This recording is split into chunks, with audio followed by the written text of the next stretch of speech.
So this is our feature story. Our feature topic. Yep. The title of the show is this one. And of course, we know we had to do it. We told you guys last week we were going to do it. You know what? We actually had a different topic in mind. I don't know why, because it's not like we didn't know this was coming, but we did. We had a different topic in mind, but now we're going to talk about that next week. Yep. So just a little preview.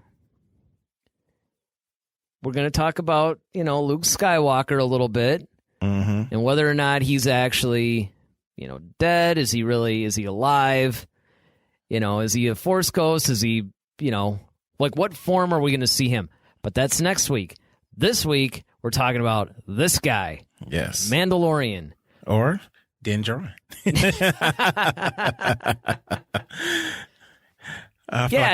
The funny thing about this, just to kick things off, it's like we have been waiting for this show forever. Yeah.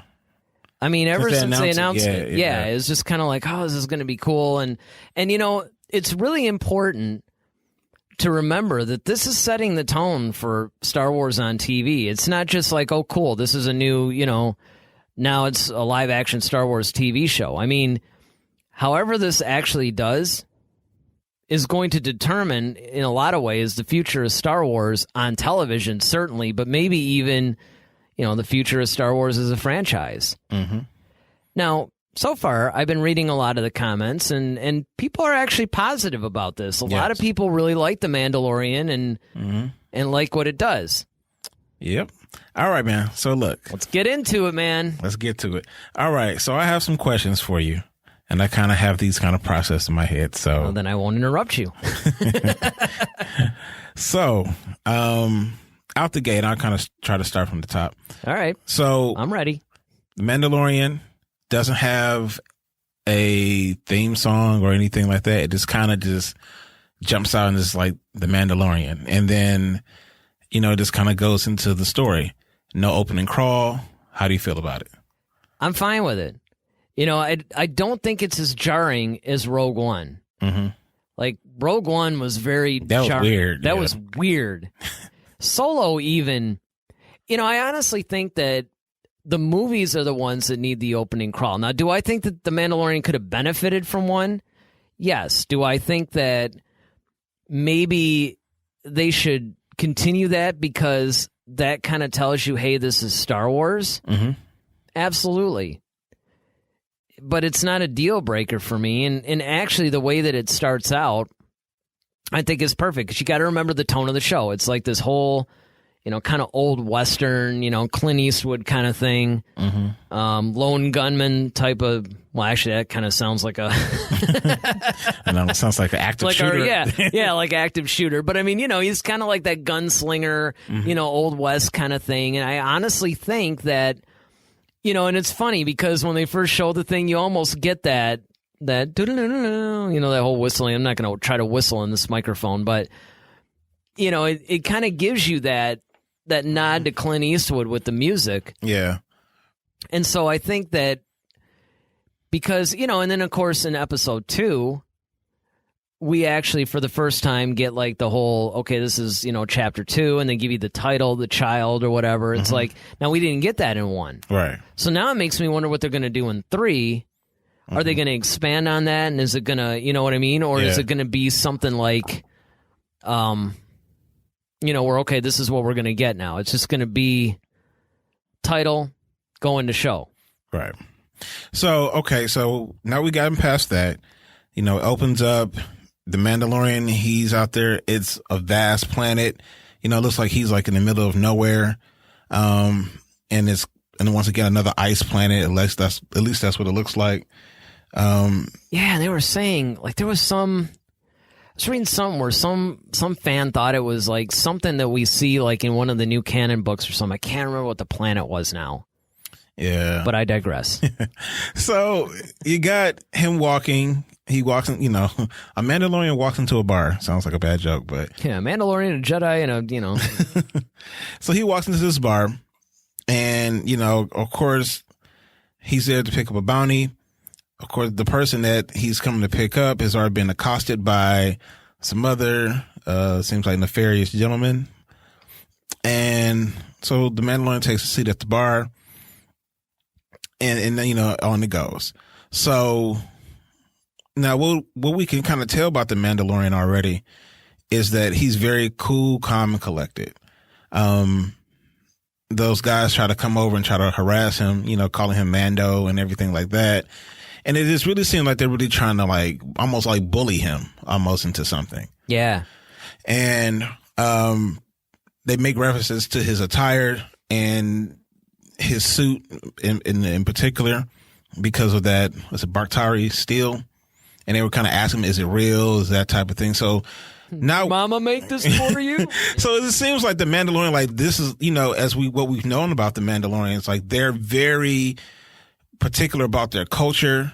Oh yeah, their uniform, their outfits, their uniforms. But then again, we knew this anyway because of Clone Wars and, you know, Rebels and things like that. And I think that that's one of the things that's cool is that this show is coming after that, where we have a lot of the Mandalorian lore as a backdrop, and they even put a lot of Easter eggs in it too, where they would, you know, I'm trying to remember what they were specifically, but they would mention little things and everything that were first introduced in the Clone Wars and, you know, and Rebels and stuff like that. So, I mean, so far, I think what they're doing is they're doing very well with the whole treatment of the Mandalorian and giving us some information. In fact, you know, in episode 2, I think it is, you know, they talk about how it's almost like you get the feeling that, you know, you are reminded that they're actually warriors. The bounty hunter thing is just something they're kind of doing, you know, and they actually bring this up in episode 1 a lot too, is that they're trying to bring back their culture and do all this stuff. And the bounty hunting, I don't want to say it's like a front, but it's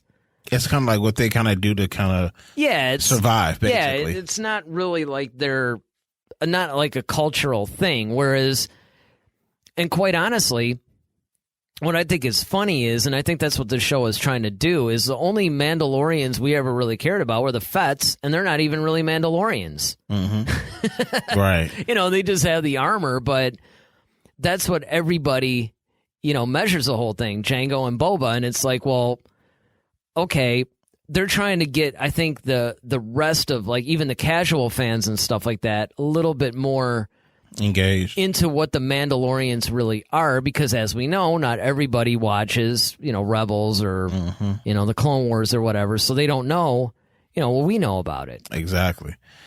And, you know, so this particular, you know, alien is, you know, taunting the Mandalorian, you know, taking a knife and scraping his suit and stuff like that, and just really kind of trying to irritate him and whatnot. So, of course, very brave. So, the Mandalorian has to put, you know, these jokers in their place. And then there was that one kind of cool but kind of gruesome scene where the one guy tried to escape running out the door, and he, you know, takes the little lasso out and sucks him back in, but then the door kind of closes around him and cuts him in half. Yep. So I kind of like that, like, you know, what we're getting with this show already is kind of has that edge. Yeah, I mean, it's so funny to me, too, because, you know, everybody's like, well, you know, this is kind of PG-13, and I'm like, wow, what universe is that? This is a little bit beyond PG-13, and I like the fact that this is obviously made for young adults and adults, yeah. You know, yeah, kind of like in our generation. It's mainly made for, I think, people that grew up with the original trilogy, honestly. Because when you take the first 2 episodes in their totality, this is basically like Favreau and Filoni going, you know what? We're going to have fun doing stuff that we would like. Yeah, it's like Star Wars hardcore fans are finally making content. Yeah. Now, so it'll be like, dude, wouldn't it be cool if we put a sand crawler in this? You know what I mean? It's like, I mean, they're... You know, and they're making like these different references, and it wouldn't surprise me if the Wilhelm scream comes back at some point. Yeah. So, all right. So we kind of see that the Mandalorian is like, he's a no nonsense kind of guy. I loved how, you know, it kind of reminds me of, you know what this actually reminds me of? Mandalorian reminds me of a Star Wars version of the TV show Gotham. Yeah, I could see that. It's kind of got that dirty, grungy kind of vibe where, you know, it's like him against the world almost. when he finally does make his bounty, I love this, that, he kind of delivers that line like, hey, look, the guy's trying to weasel out of it. He doesn't care. He's like, look, man, I could take you warm or cold. Which one do you want? Yep. It's kind of it's like, whatever. Pick your poison. You can do this the easy way or the hard way, basically. And so then now, they take him to, he takes him to his ship, and, now they're on the ship and he's asking all these questions like, well, do you ever take your helmet off? And he's all trying to. That was the only thing, honestly. That kind of bothered you? Yeah, I mean, once again, they're foraying into almost like non-Star Wars humor in a sense. I mean, and it's kind of like, he's speaking basic, and it's kind of like, I think it would have, I get it. They're trying to, because I can't remember the actor's name. I want to say it's like Horatio something. He's a famous comedian anyway, and I get it. They wanted to capitalize on that, but one of the things that I liked, thank goodness this was like seems like a one-time thing. The two things that I was kind of like, that took me out of it a little was that, and then the little goofy thing where he's trying to, ride the, the Belk? Yeah, is that what it was called? The little... Yeah. Like a little animal cracker? Yeah. Exactly. One that broke in half, basically. Yeah, exactly. Yeah, I mean... And it wasn't so much this, it's just kind of the way they handled it, and it was like, but fortunately, these are just, like, I really like the fact that, they're actually having aliens speaking an alien language with subtitles. And that's what I think that they need to do, because otherwise it starts to feel a little too Star Trek-y in a way. Yeah. And, it could take you out of it sometimes. But, I mean, Nick Nolte's performance... phenomenal. I have spoken. Yeah, I mean, that, that's going to be like T-shirts and bumper stickers and everything. And I mean, it is. It's a brilliant, funny line, you know, and they don't overuse it. No, which I think is cool. And it's great that he's an Ugnaught, right? And he's like, because you've never seen those guys like that. Well, I mean, I even love the fact that the Mandalorian had the whole carbon freezing thing on the ship, that was dope. Well, here's the thing that is really cool, especially for all you guys that are kind of super fans. You probably caught this too, but the thing that's really funny was word of the whole Han Solo thing probably spread because if you remember, nobody had ever really used that for a human before. Right. They made pretty big mention of that in Empire. Like, yeah, man, this is for supplies. We've never done this before. Yeah, exactly. Well, then they find out that Han Solo survives. Now, 5 years or whatever after Return of the Jedi, bounty hunters are like, yeah, man, this is kind of cool. Like, we're going to do this. Exactly. We got our own little carbon freezing unit on our ship and... now it's standard on all the vehicles or whatever. I know, it's now he had them all lined up like dominoes or little ice trays or something like that. It was just cool. Yeah, and it's just kind of once again, it's tying in a lot of these things that... We're making that connection, to the original trilogy. Really hardcore fans, would appreciate it. So, you saw Salacious Crumb's... Well, that hasn't been confirmed that it's him. No, I was about to say his species. Yeah. His species was... I thought that was... tremendous. Yeah. I was laughing. And it's funny because that one wasn't laughing as he was watching his friend or species getting roasted on the open fire. That was great. But it also, what's cool about the series too is that there's definitely an element of danger in this universe. Yeah. Yeah, even when he's walking around, he's always seems like he's looking over his shoulder. Well, what I like about it is, because up until then, we've either been with the Empire or we've been with the Rebellion. Mm-hmm. Or First Order and Resistance. But, kind of, let's face it, they're the Empire and the Rebellion. Right. Okay, you're pretty safe if you're with any of these guys. And that's what I like, is the fact that we're living in a post, defeated Empire world, and so now even the Empire is not inspiring the fear and the absolute control that they once had. Mm-hmm. So they're all, kind of hiding out and... Yeah, it definitely, I mean, and this is kind of gave me the Rogue One vibe, because especially that whole scene with Cassian when he killed that spy. Yep. And it's just that's kind of the world. What the series is like. Yeah, exactly. Yeah. And those are the things that I like now. And it's kind of we getting that whole underworld Star Wars that we were kind of promised years ago, but just kind of from a different point of view so far. I just wish it were an hour. Yeah, that's the only thing I really wish I would change is, or at least 45 minutes.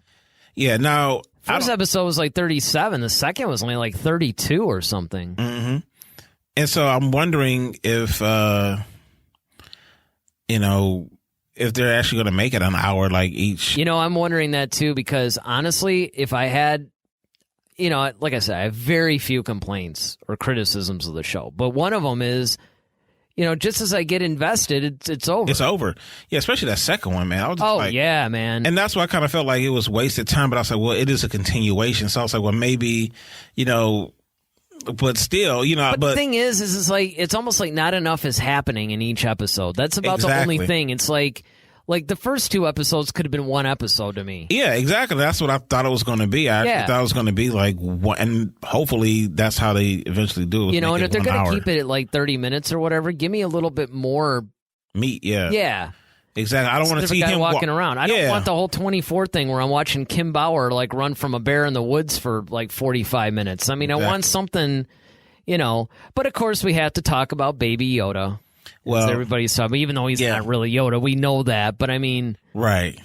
So the big spoiler was that the bounty that he was placed on. So Carl Weathers' character was it Garen or we're gonna learn him. Yeah, but it's like I'm getting bad with names. Garen Cardon or something like that. Yeah, something. But like that. He basically sent him out. And he's like, "Look, I got this one bounty. It's kind of off the books.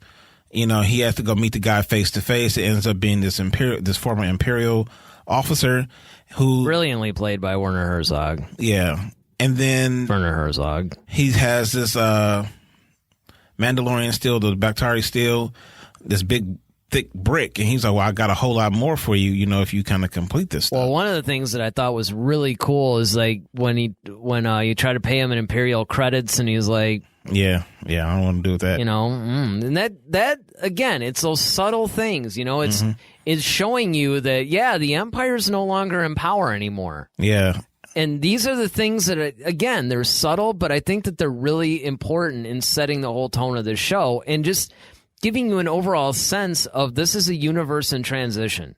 Mm-hmm. This is a universe that it's not safe. Mm-hmm.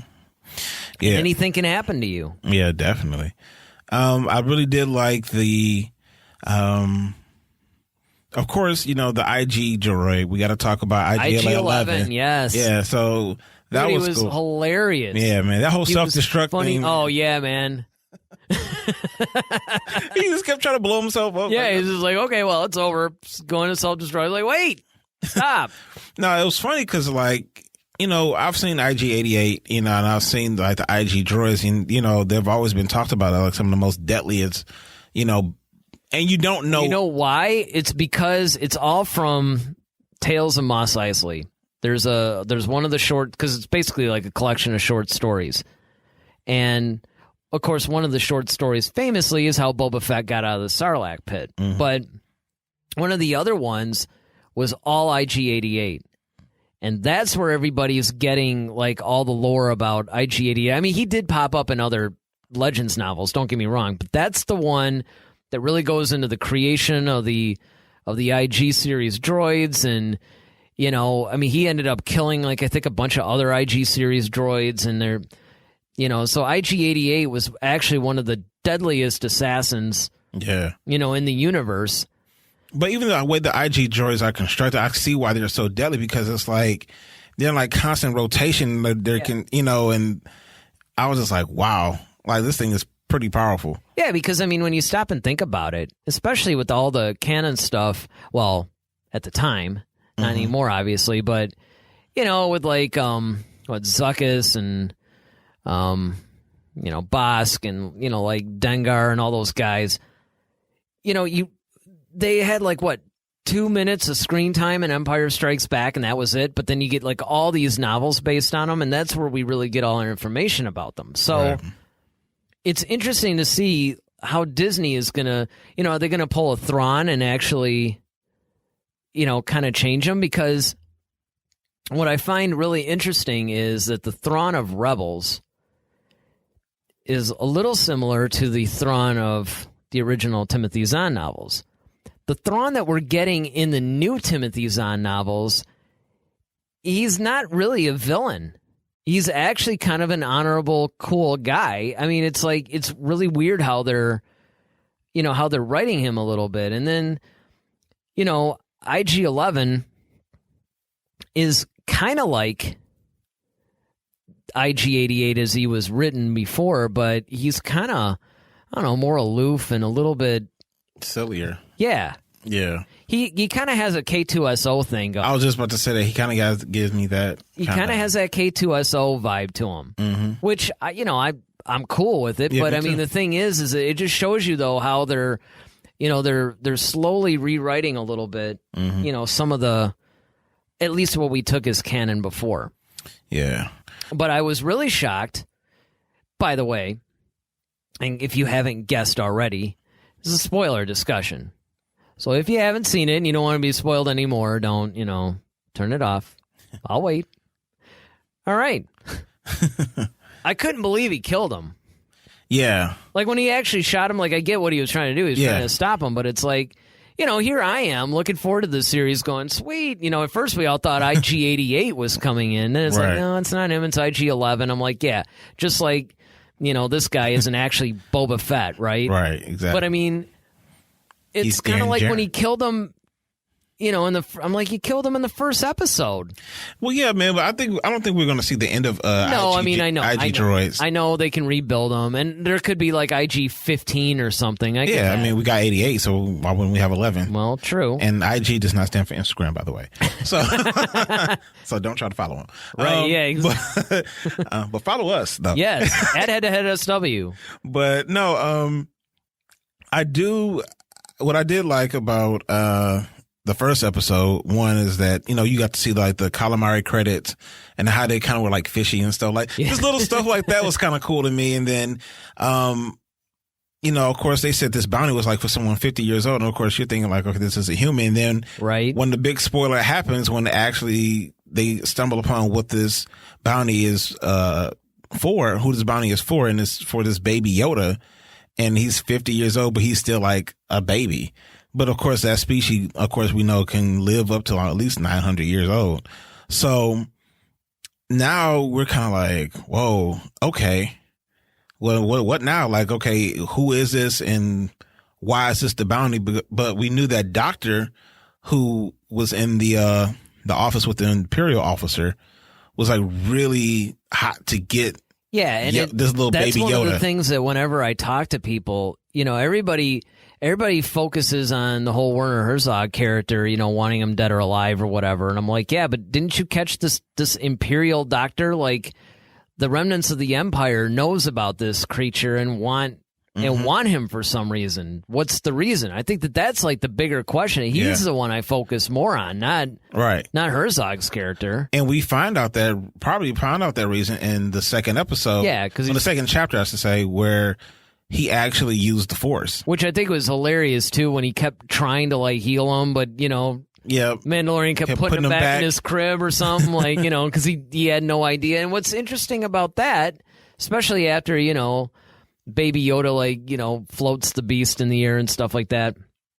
What's really interesting is it's only 5 years after Return of the Jedi. Mm-hmm. Obviously, the Jedi had been extinct. Because a lot of people are like, why is this guy acting like he's never seen the Force before? And I keep trying to say to people, like, listen, you have to understand that we've seen it, but anybody outside of Vader and Luke and all these guys, like, by then it was long gone. Now, in the prequel era, yes, but, by 5 years after Return of the Jedi, even during the original trilogy, Solo was all like, well, I've never seen anything that makes me believe in... everybody thinks that the Force is a myth at that point. Yeah, even the guy said, your devotions to that ancient religion. Yeah, like, right. And that was like episode 4. Now, Vader had to prove it to him. Yeah. And prove it to him he did. Right. So a lot of people in the Empire found out about the Force. That's because they ended up getting choked out by Vader. But yeah, the galaxy at large, though, I mean, mention of Jedi. Even Jabba, it's like, oh, he's using an old Jedi mind trick. Yeah, So it constantly reinforces the fact that the Jedi have been kind of extinct, right? For a long period of something time. that only people that were around for a long time even knew who these people were. So yeah, Exactly. I mean, they're probably thinking, well, I don't really know what it was all about, but whatever. So I'm really interested to see where they go next. Like episode 3 is going to be really crazy to me. Now the other thing too, I didn't like about. Well, I thought it was cool that Baby Yoda was able to use the Force, and it kind of, he wasn't as strong as of course a full blown Yoda, I guess. But that little knife that the Mandalorian used to kill that big old. I'm like, really? That's what I was thing? like. It's like, did you know? I'm glad somebody else brought that up because I'm watching that going. Like, I mean, is that? Like he must have known like the right spot to hit that thing. Yeah, because something like he's shooting this thing with a blaster and the thing is still coming at him. Flamethrowers, all kinds of stuff. Little baby like butter knife and all. Hey, but there is another thing that now that I'm thinking about it, now we know why Vader said no disintegrations to Boba Fett in Empire Strikes Back. Why is that? Well, because the Mandalorian was using that disintegration gun to disintegrate all the Jawas. Man, I love that thing. Yeah. I love watching him pick off those Jawas, man. That was just awesome hilarious. I mean, he was just pegging those. Completely. And that's why, obviously, Vader knew about that. So he was kind of like, hey, no disintegrations. Because I guess that's something the Mandalorians like to do. Yeah, I guess so. I mean, with that huge rifle, that he was using there. That thing. Well, it makes me wonder, too, because, and that's another thing. That rifle, obviously, being a nod to the holiday special. Mm-hmm. But it makes me wonder, because even in the holiday special, it was just kind of like a blaster rifle kind of thing. So it makes me wonder. And Favreau, like I said, and Filoni are just having a lot of fun in the sandbox of Star Wars. So they seized upon the no disintegration line and said, yeah, we're going to explain why you said that. Mm-hmm. But it makes me wonder if it's a type of shell that he's putting in there that causes a disintegration, if there's another one that you use. I think so, because it seems like there's times where he, shot at them, and it's like, you get like a regular laser bolt out of that thing. But then there's like that other one where it's just like, oh, yeah, like you're out of there. Mm-hmm. And when he was, of course, upset about his ship being ransacked and destroyed. Yeah. Which I also thought was funny because it was like they did a little nod to Indiana Jones in The Last Crusade when he's hanging off of the sandcrawler and. Yeah. Trying to get up. And trying to get up, and it was like they were going against the rocks and trying to get him out that way. And. Yeah, the little Jawas were trying to. But then that whole like deadfall that he caught, man, when they hit him with that. Oh man, with that stun, like the R2. Yeah, that was another nod. Man, too. I was just kind of like, dude, that was crazy. Yeah, that was awesome. Yeah. Yeah, the second episode was really funny too, especially when they're all like, we want the armor. No, okay, well, what about? No, okay, well, all right, give us this egg. Yeah, and I'm like, well, what the heck is the egg? And then they're all chanting the egg, the egg, the egg. I'm like, okay, I'm thinking it's like some. And it's all covered, and I'm thinking, like, maybe this is like what a Jawa egg looks like. I don't know. Basically like a Star Wars cream egg. Yeah, it's like a big Cadbury egg. Yeah, and they're just like all a giant Cadbury egg. And they're just all, like, scooping out this goop and, like, having fun, and it's... Oh, yeah, this other thing, too. Watching Baby Yoda eat when he was chasing a little lizard. Oh, yeah. And then he just starts that thing on. I mean, he wasn't playing. No, man, that was, like... Little Baby Yoda is awesome. Yeah. I mean, I love that little thing. But I mean, what's cool cute about it too, speaking of which, and this is why I guess what they were saying about this is going to be change the Star Wars universe as you know it, blah, blah, blah, is that, we assumed, like, let's say they made a Yoda origin story, right? Mm-hmm. We assumed, like, oh, yeah, man. I mean, if he's 900, imagine we was like at only 150 or 160. We used to say that, like, in his, in his young prime. years. But maybe that's not his prime. Maybe 500 or 600 is more the prime. You know what I mean? It's because it's like if you're 50 and you're still basically a baby. Yeah, like, he probably won't even reach quote unquote teenage year till he's probably like 300 or something. Or a couple hundred. Or yeah, exactly. So, I mean, it does change things a little bit. Yeah. And then, of course, what is it that they know? What are they trying to prevent? Of course, they said that we're going to see a little bit about how the First Order is formed in this. Mm-hmm. So, I mean, there's a lot of stuff, that I'm really looking for. I mean, Now we're on the, we were spoiled a little bit because we got like 2 episodes in a week. But now starting this Friday, it's just, this Friday, then the following Friday, and so on and so on. Yep. And of course, I'm sure, in the Cantina section, we're going to continue to review, each episode as it comes up, or, maybe we'll take a group of them, like maybe one will do like 3 and 4 or something like that. But, in the meantime, let us know what you guys thought of these first 2 episodes. Is The Mandalorian living up to your expectations? Who's your favorite character in The Mandalorian? What do you think of this whole Baby Yoda storyline? Let us know in the comments below. And don't forget to subscribe and, hit the bell. In fact, in which corner is it? That corner. That corner, you will see a little subscribe button. So click it. It's right there. Do it now. Yep, right there. Do it now.